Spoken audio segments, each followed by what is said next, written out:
raja ketoprak yang disegani, Ki Siswondo HS.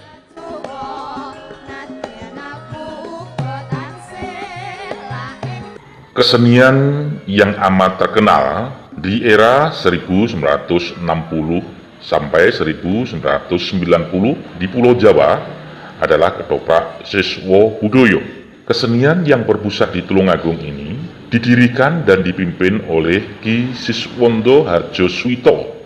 Lewat tangan dingin Ki Siswondo, ketoprak Siswo Budoyo seakan tiada tanding di era tersebut. Siapa Ki Siswondo HS?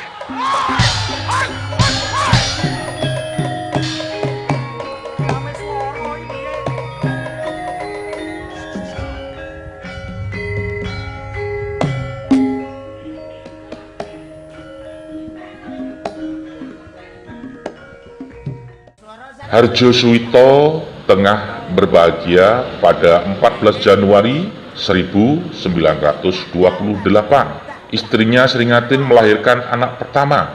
Bayi laki-laki itu diberi nama Sukartiman, yang kemudian lebih dikenal dengan sebutan Siswondo. Sebagai pengusaha batik tulis, keluarga Harjoswito terbilang mapan untuk saat itu. Di rumahnya yang besar di Desa Sidoarjo digunakan untuk produksi batik. Siswondo mendapatkan limpahan kasih sayang dari ayah dan ibunya.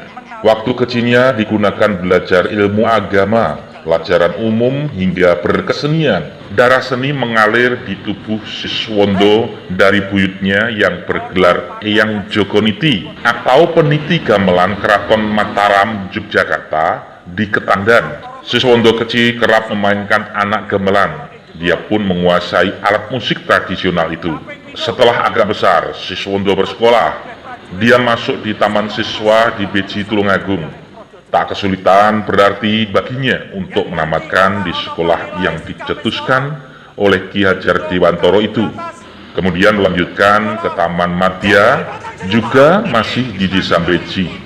Lulus Taman Madya, Siswondo yang cukup tampan itu masuk ke Taman Dewasa, masih juga di Desa Beji Tulungagung.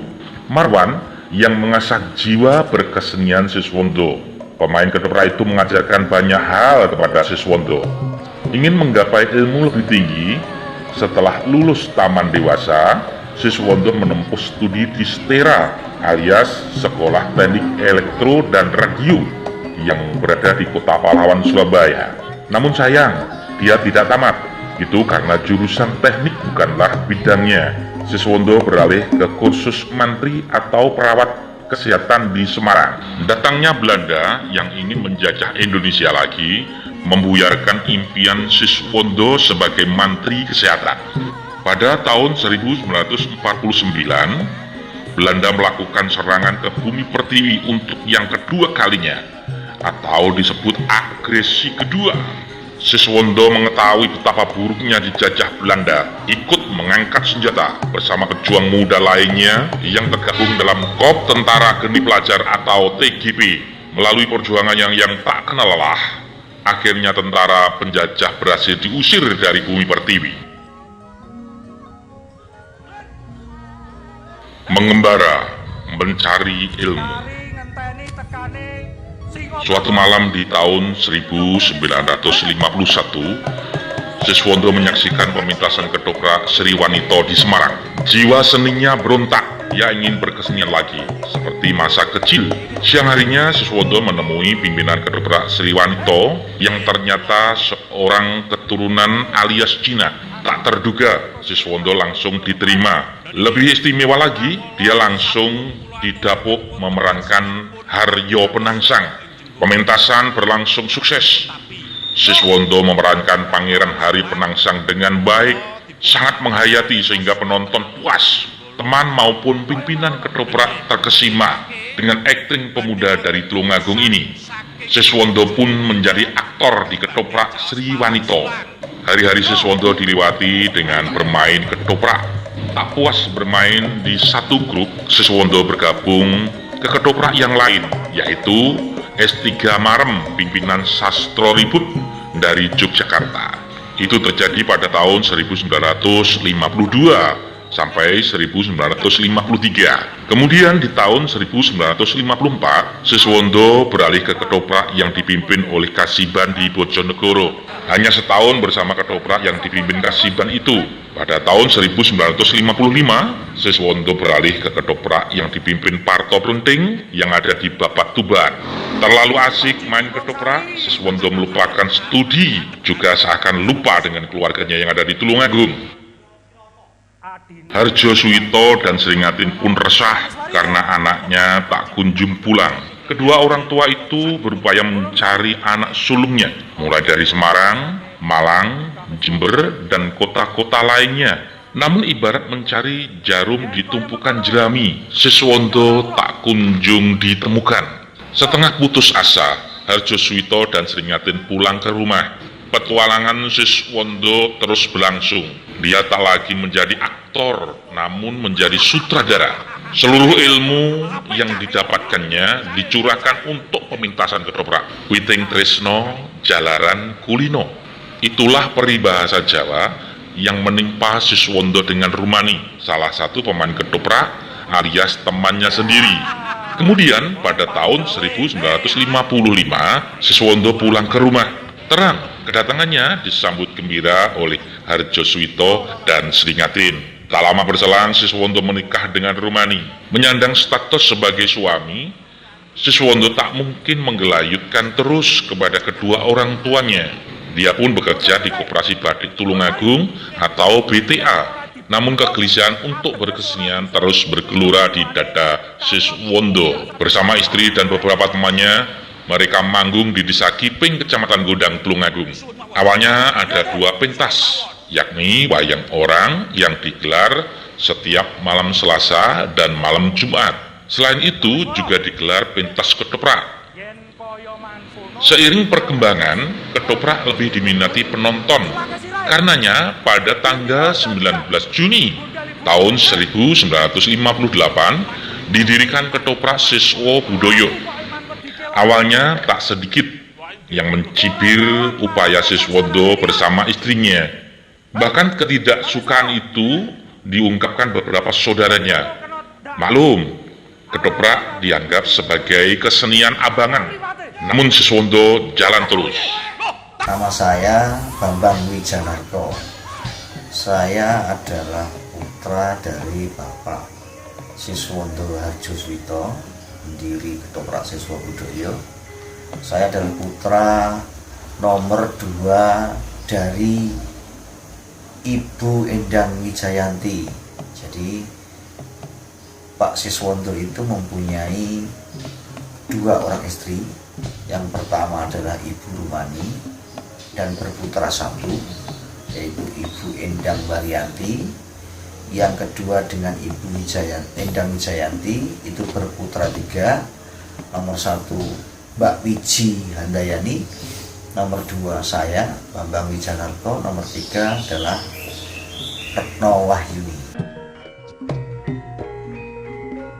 Jadi nama Siswo Budoyo itu dicetuskan oleh 4 orang. 1 almarhum Bapak Siswondo, nomor 2 adalah Ibu Rumani, yang ketiga adalah piantun saking Kiping, yang keempat itu piantun saking Pelanggaan. Nah, berangkatnya itu bukan ketoprak. Pada tahun 1956 itu berdiri wayang orang, namanya Siswo Budoyo. Nah, keempat orang ini mengumpulkan teman-temannya yang seia sekata, yang mereka mau untuk nguri-nguri budaya, mengembangkan nilai seni budaya Tulungagung, dan akhirnya terbentuk kelompok kecil wayang orang namanya Siswo Budoyo. Nah, ketopraknya kapan? Ketopraknya itu pada 19 Juni 1958. Pementasan pertama kali adalah di Desa Kiping. Nah, itu sudah menjadi ketoprak. Nah, setelah beberapa saat itu pentas di berbagai desa, kecamatan Kauman, kemudian meluas ke kecamatan-kecamatan yang lain. Akhirnya pada tahun 1960 itu memberanikan diri karena diterima baik oleh masyarakat untuk pentas di luar Kabupaten Tulungagung. Pertama kali yang dituju itu adalah Kota Blitar, karena Kota Blitar adalah kota budaya juga. Waktu itu di sana juga kebudayaan juga berlangsung baik di sana. Maksud saya animo masyarakat di sana itu juga bagus. Jadi kenapa Blitar yang dituju? Karena Blitar adalah kota budaya juga. Nah, di sana pun diterima dengan baik. Berawal dari pementasan di Kota Blitar tadi, akhirnya berujung kepada pementasan-pementasan yang di Provinsi Jawa Timur, antara lain Kediri, Lajeng Trenggalek, Lajeng Nganjuk, sampai di Malang dan Surabaya. Nah, pelan tapi pasti, Ketoprak Siswa Budaya mendapat tempat di hati masyarakat. Penonton selalu membludak setiap kali pementasan. Kepercayaan Siswondo untuk terus berketoprak semakin mantap. Dia pun mengundurkan diri sebagai karyawan koperasi BTA, memilih ketoprak sebagai jalan hidupnya. Taklukkan Jawa Tengah. Ketoprak Siswa Budaya mulai berani tampil di luar kandang. Mulai dari Kediri, Jombang, Surabaya, dan daerah-daerah lainnya yang dijadikan tempat pagelaran. Penonton selalu penuh di topong yang berukuran 52 meter persegi kali 20 meter persegi. Siswondo tertantang untuk menggelar pagelaran ketoprak di Surakarta, karena di Surakarta merupakan barometer kesenian saat itu. Maklum, seniman-seniman ternama tinggal di daerah itu. Sebelum menggelar pagelaran di Surakarta, Siswondo menata ulang ketoprak Siswa Budaya, yakni menggabungkan ketoprak Mataraman dengan ketoprak gaya pesisiran. Selain itu mengubah layar untuk latar dari 8 meter menjadi 12 meter.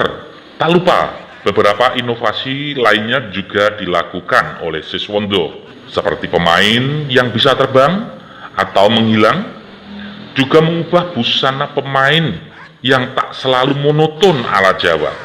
Untuk lakon Cina misalnya, pemain mengenakan busana ala Tionghoa atau busana ala Padang Pasir untuk lakon Timur Tengah. Untuk menandai perubahan itu, nama ketoprak juga diubah, yakni menjadi ketoprak gaya baru Siswa Budaya. Maka pada tahun 1962, ketoprak gaya baru Siswa Budaya manggung di Surakarta. Seperti diperkirakan Siswondo sebelumnya, berkat inovasi yang luar biasa itu, ketoprak yang dipimpinnya mendapat sambutan hangat dari masyarakat Surakarta. Semakin terkenalah ketoprak yang selalu mencantumkan Tulungagung di belakang nama ketoprak gaya baru Siswa Budaya itu. untuk pementasan di luar Provinsi Jawa Timur itu Siswa Budaya mendapatkan undangan dari Surakarta untuk mengisi acara sekaten. Nah, sebelum berangkat ke Surakarta atau Jawa Tengah, ini kemudian para pendiri untuk Siswa Budaya jadi berpikir, beranikah kita untuk pentas ketoprak di sana? Karena ketoprak itu lahir di Jawa Tengah, di Yogyakarta, Surakarta, dan sebagainya. Barometer. Mereka adalah tempat kelahiran ketoprak. Jadi barometernya ketoprak itu ada di sana. Nah, kita harus tampil. Pada saat itu Bapak mencanangkan untuk tampil berbeda dengan ketoprak yang ada di sana. Nah, itulah mengapa ketoprak yang di Jawa Tengah dan di Jawa Timur ini punya istilah sendiri-sendiri. Kalau yang di Jawa Tengah itu identik dengan nama ketoprak Mataraman, kalau di Jawa Timur ini Budaya Jawa Pura Agung ini ketoprak pesisiran, ketoprak bukan ketoprak Mataraman. Nah, perbedaan yang saya maksud tadi perbedaan seperti apa? Yang perbedaan yang bisa membuat ketoprak siswa budaya yang akan tampil di Jawa Tengah ini bisa diterima, tetapi tidak mengubah pakem ketoprak itu sendiri. Kalau tidak merubah pakem, jadi apa yang dirubah? Yang dirubah adalah seni pementasan panggungnya. Seni pementasan panggung itu bisa berbagai macam. Kalau Onto Wecono atau dalam dialognya itu pakem menggunakan bahasa Jawa. Ketoprak siswa budaya tetap menggunakan bahasa Jawa, hanya dialeknya, bahasanya itu yang berbeda. Karena di ketoprak siswa budaya ini ada semacam kekhasan sendiri untuk dialek. Menjadi kiblat ketoprak lain.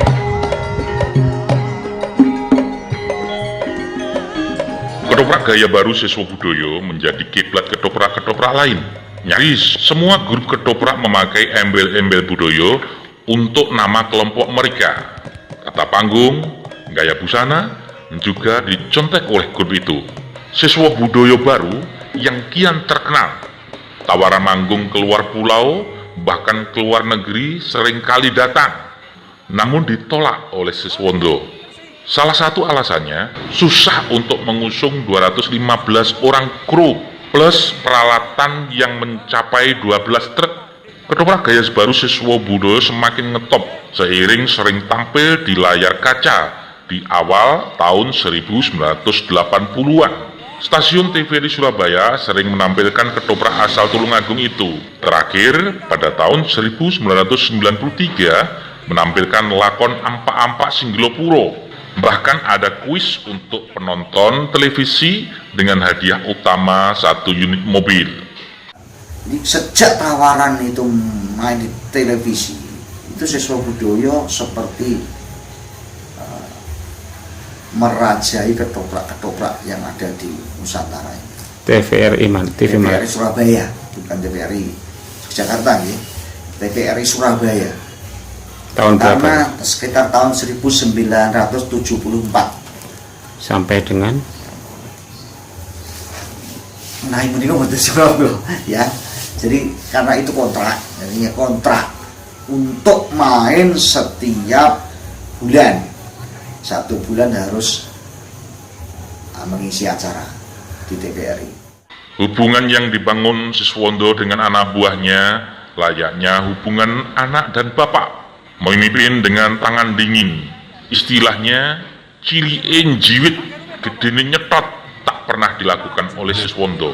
Hasilnya anak buahnya betah bermain di bawah panji ketoprak gaya baru siswa budaya. Panjenengan miko kok lucu. Kula dalasan patih sedot. Tak hanya itu, pada tahun 1981 dibentuk Yayasan Siswa Budaya.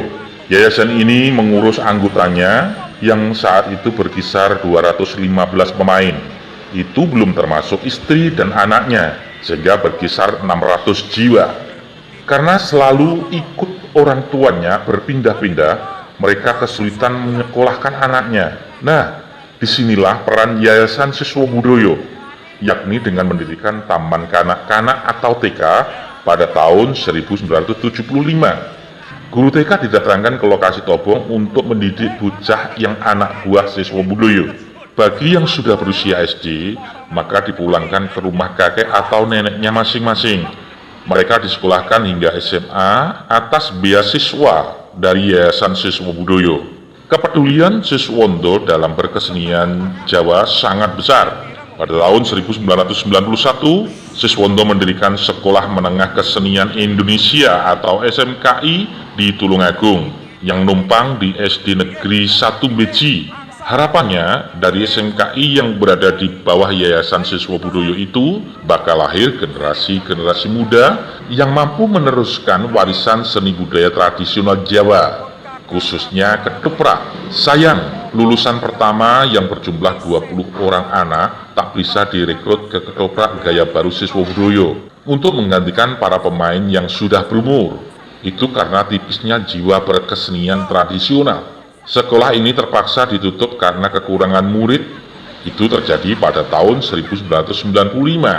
Jiwa kedermawan Siswondo juga sangat tinggi. Semisal dia menyumbang 1 juta rupiah untuk pembangunan Stadion Rejo Agung.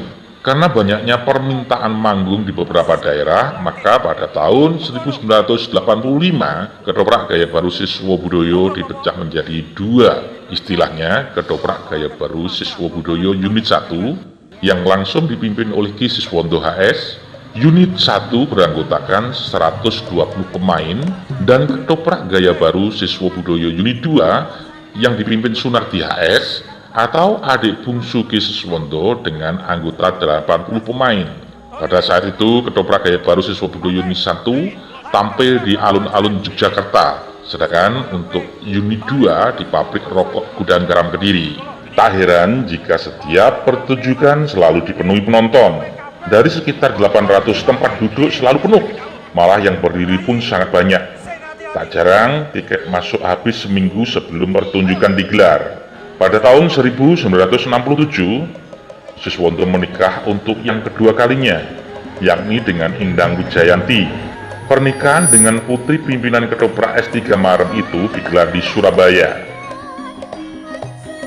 Tak ketinggalan, Yogyakarta juga ditaklukkan oleh Ki Siswondo melalui ketoprak gaya baru Siswobudoyo yang dipimpinnya. Kok berani-beraninya Siswobudoyo berani masuk Yogyakarta, kata Bagong Kussudiardja, seniman tari yang juga pimpinan ketoprak Sabta Mandala milik Kodam 7 di Ponegoro. Loh, Pak Bagong, jangan nakut-nakuti saya, balas Ki Siswondo saat sowan di rumah Bagong Kussudiardja pada tahun 1974. Siswondo membangun pentas besar bergapura megah dengan lampu-lampu gemerlap. Jadinya Siswobudoyo lebih dahulu tampil di layar TVRI Stasiun Jogja selama 2 malam. Dia juga minta restu dari para pangeran dan kerabat keraton. Hasilnya luar biasa. Penonton membludak selama sebulan penuh. Penonton bioskop bertiket Rp3.000 tersedot menonton ketoprak gaya baru Siswobudoyo yang berkarcis Rp4.000. Sebulan kemudian Siswondo menemui Bagong Kussudiardja. Dari jauh Bagong melambaikan tangannya, lalu berangkulan. "Saya takluk," kata Bagong Kussudiardja. Pak Bambang, masih ingat kesan-kesan Bapak gimana dulu? Baik selaku orang tua maupun selaku pimpinan ketoprak, atau selaku orang tua dulu misalnya. Iya. Jadi gini, selaku orang tua, sebetulnya saya dididik atau dekat dengan Bapak itu adalah saat saya berumur 1 atau 0 ya, sampai dengan 7 tahun. Karena setelah menginjak masa SD, usia SD, saya dititipkan ke Yang Kakung, Yang Harjoswito, bapak dari Ki Siswondo. Jadi Di mana? di Kalangbret, di Desa Sidorejo, Kecamatan Kauman. Saya dititipkan mulai dari SD sampai dengan SMA waktu itu. Nah, jadi kedekatan kita dengan orang tua itu, kalau nanti Siswobudoyo sedang manggung di Tulungagung atau saya kebetulan libur sekolah, pasti menyusul Bapak dan Ibu dimanapun beliaunya mementaskan Siswobudoyo. adat. Kalau kenangan Nah. sebagai pimpinan ketoprak gimana? Menurut saya, selaku pelaku seni dan budaya, Bapak ini termasuk salah seorang pahlawan budaya. Saya pun seperti ingin seperti Pak Bapak, tetapi ya mungkin kalau Bapak itu ibarat sebuah kepala, saya jadi ekor pun sudah alhamdulillah, karena menurut saya kepemimpinan Bapak di dalam Ketoprak Siswa Budaya ataupun Bapak di dalam kancahnya seni budaya itu tidak akan bisa tersaingi atau dibandingkan dengan siapapun. Tergantikan ya. Ya, betul.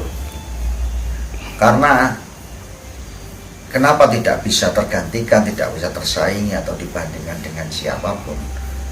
Bapak ini adalah salah seorang tokoh seni budaya yang mencurahkan seluruh hidupnya itu kepada seni budaya, kalau dalam hal ini ya ketoprak.